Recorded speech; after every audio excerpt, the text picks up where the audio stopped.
Khaby Lame waa TikToker Senegal ah, dhowaana helay dhalashada Talyaaniga, waxaa hantidiisa lagu qiyaasay 5 milyan sanadda 2022. Xanuunkii Covid-19 ayaa shaqadii uu ka hayay warshad yar meesha ka saartay, balse hadda waa xiddiga sare ee baraha bulshada saameyn leh isla markaana mushahar badan qaata.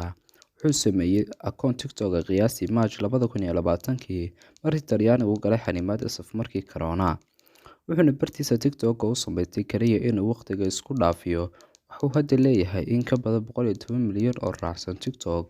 Waxa uu dhisay taageerayaal aad u weyn isagoo aan weligiis hadlin.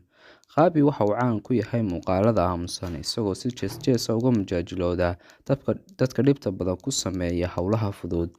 Waxa uu si dhab ah u qabsaday dareenka kaftanka ee hawlo adag lagu qabto. Immisa lacag ah ayaa uu sameeyay? Marka loo eego kororka degdega ah ee uu ku yeeshay caanimada internetka, waxay furtay habab badan oo lacag lagu kasbado. Shirkaduhu waxay aad u xiiseeyeen inay la shuraakoobaan si ay ganacsigooda ugu sameeyaan xayeysiis soo jiita macaamiil hor leh, isagoo shirkadaha ka qaadaya lacag aad u badan.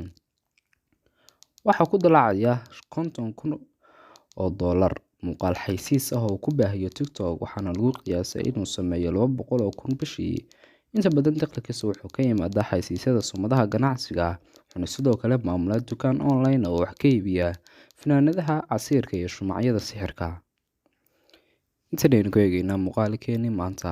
Inta muuqaalka mid lamada ku wada kulmi doono, muuqaalka likes noo saar, channelka cusub, subscribe noo.